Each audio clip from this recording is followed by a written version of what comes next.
Yuk, bisa dimulai.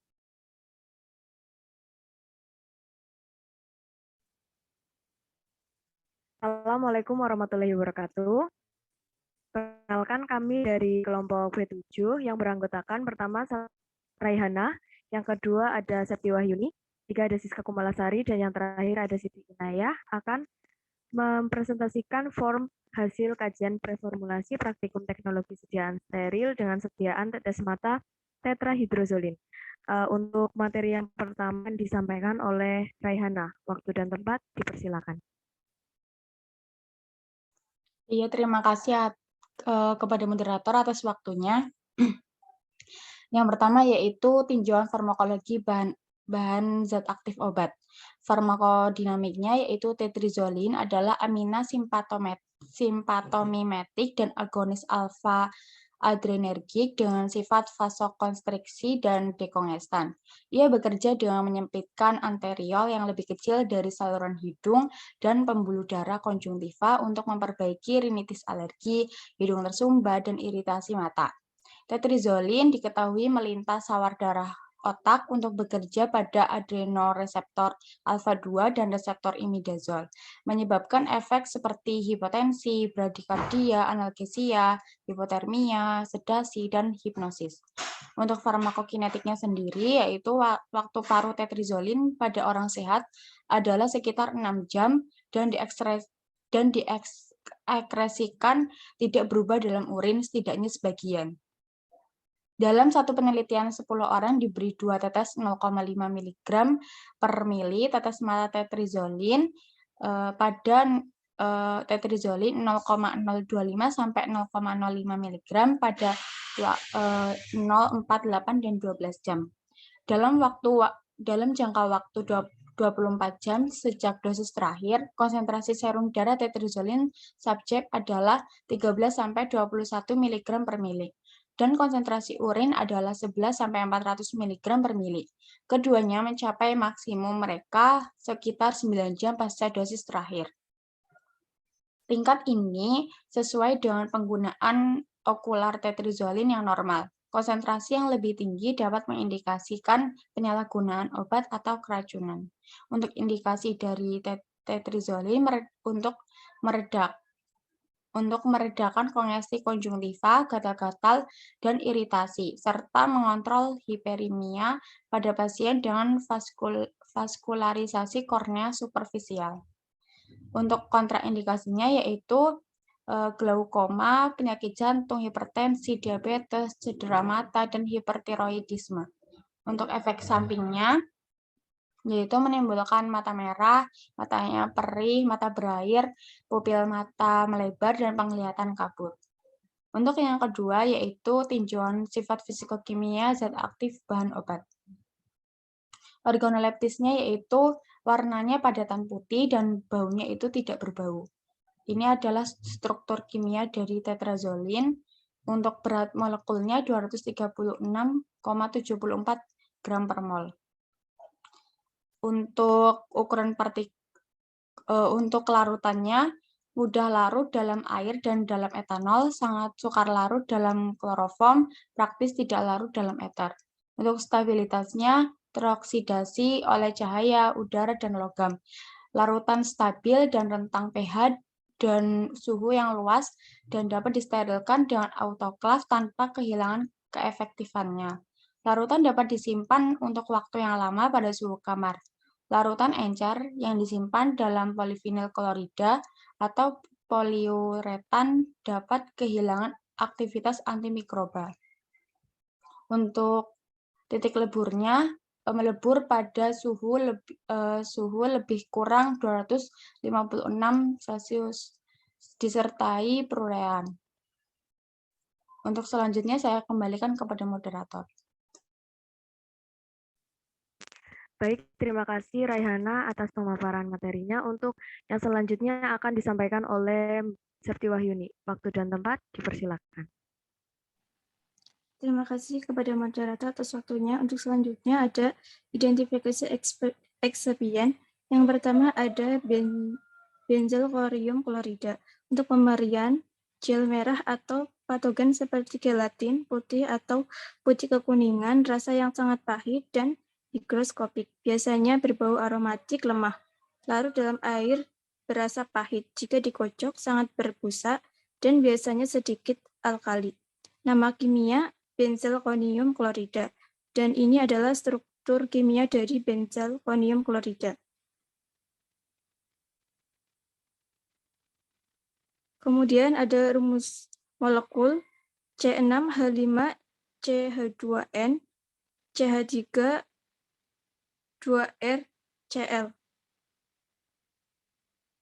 Kemudian ada bobot molekul yaitu 360 gram per mol. Kemudian ada pH, pH-nya yaitu 5,6. Untuk kelarutan mudah larut dalam air dan dalam etanol. Bentuk anhidrat mudah larut dalam benzen dan agak sukar larut dalam eter. Untuk titik didihnya 250 derajat Celcius. Stabilitas panas stabil pada rentang suhu yang dapat disterilkan dengan autoklaf tanpa kehilangan efektivitas. Hidrolisis dipengaruhi oleh logam dan udara. Kemudian cahaya dapat dipengaruhi oleh cahaya. Harus terlindungi dari cahaya. Inkompatibilitas tidak cocok dengan aluminium surfaktan anionik. Sitrat, fluoresin, hidrogen peroksida, hidroksipropil, metil selulosa, iodid, kanolin, lanolin, nitrat, surfaktan non-ionik dalam konsentrasi tinggi. Permanganat, protein, garam perak, silsilat, tartrat, zinc oksida, zinc sulfat, beberapa campuran plastik, dan beberapa campuran karet. Untuk wadah, dalam wadah tertutup rapat. Kemudian ada hidroksi propil metil selulosa atau HPMC. Pemberian serbuk berserat atau butiran yang tidak berbau dan tidak berasa, warna putih kekuningan. Nama kimia hidroksi propil metil selulosa. Dan ini struktur kimianya. Untuk rumusan molekul CH3 CH OH CH2. Bobot molekul 60,08 gram per mol. Untuk pH 5-8. Kelarutan larut dalam air dingin membentuk koloid kental yang praktis tidak larut dalam air panas. Titik didih pada suhu 50-90 derajat Celcius akan membentuk gel. Untuk hidrolisis, bubuk HPMC merupakan bahan yang stabil meskipun higroskopis. Setelah pengeringan, larut stabil pada pH 3-11. Peningkatan temperatur dapat menurunkan viskositas dari larutan gel poin 50-90 derajat Celcius. Tergantung dengan kualitas dari bahan. HPMC tidak dapat campur dengan beberapa bahan pengoksidasi. Untuk wadah dapat disimpan dalam wadah tertutup baik di tempat sejuk dan kering.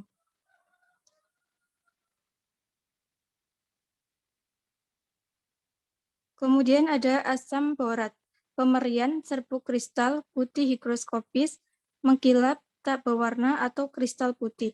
Nama kimia akidum borik. Kemudian ada struktur kimianya. Dari akidum borik. Rumus molekul H3BO3. Bobot molekul 61,83 gram per mol. Untuk pH 3,5-4,1. Untuk kelarutan, larut dalam etanol, eter, gliserin, air, dan minyak, dan mudah menguap. Kelarutan dalam air meningkat dengan penambahan hidroklorid. Sitrat. Titik didih 300 derajat Celcius 573 Kelvin. Panas tidak stabil pada suhu panas ketika dipanaskan Di atas 170 derajat Celcius, asam borat akan terdehidrasi membentuk asam metaborat. Untuk wadah, simpan dalam kemasan yang tertutup rapat pada suhu sekitar. Pisahkan dari bahan yang tidak boleh dicampurkan. Kemudian ada sodium borat. Pemberian kristal keras berwarna putih, butiran atau bubuk kristal, tidak berbau dan mengkilap. Nama kimia sodium biborat dekahidrat. Dan ini struktur kimia dari natrium borat dekahidrat. Untuk rumusan molekul Na2B4O7 10H2O. Bobot molekul 381,4 gram per mol. Untuk pH 9 sampai 9,96. Untuk larutan, sedikit larut dalam gliserin dan air, praktis tidak larut dalam etanol 95%. Untuk titik didih 1320 derajat Celcius. Untuk stabilitas stabil pada suhu dan tekanan normal. Dalam air, boraks berubah menjadi natrium hidroksida dan asam borat. Untuk inkompatibilitas tidak boleh dicampurkan dengan logam dan garamnya serta asam. Wadah atau penyimpanan pisahkan dari bahan yang tidak boleh dicampurkan, simpan dan dalam kemasan yang tertutup rapat di tempat yang dingin, kering, dan berventilasi baik. Untuk kesimpulan, obat tetes mata adalah obat tetes steril, umumnya isotoni dan isohidri. Digunakan dengan cara meneteskan ke dalam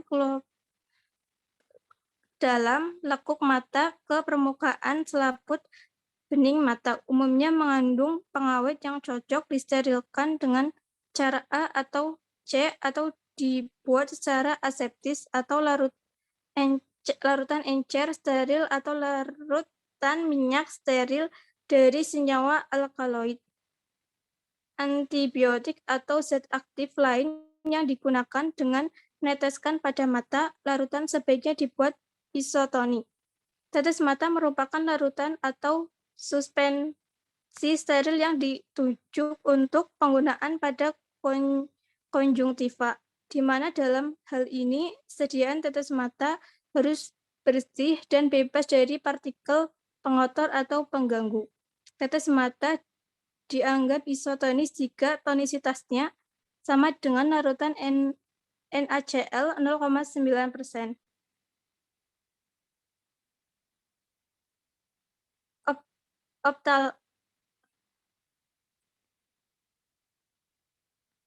Peran obat tetradizolin yaitu untuk meredakan kongesti, konjungtiva, gatal-gatal dan iritasi ringan, serta mengontrol hiperemia pada pasien dengan vaskularisasi kornea superficial. Setiap bahan aktif dan eksipien mempunyai sifat fisikokimia yang berbeda-beda. Oleh karena itu, dalam melakukan kajian preformulasi, harus memperhatikan sifat dari masing-masing bahan agar sediaan yang dihasilkan mempunyai kualitas yang baik. Untuk selanjutnya, saya kembalikan kepada moderator.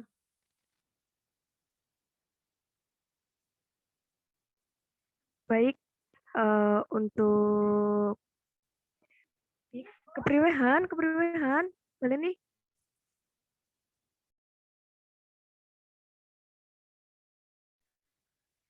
Baik, terima kasih Septi Wahyuni atas pemaparan materinya. Untuk pemaparan materi yang selanjutnya akan dijelaskan pada video yang kedua.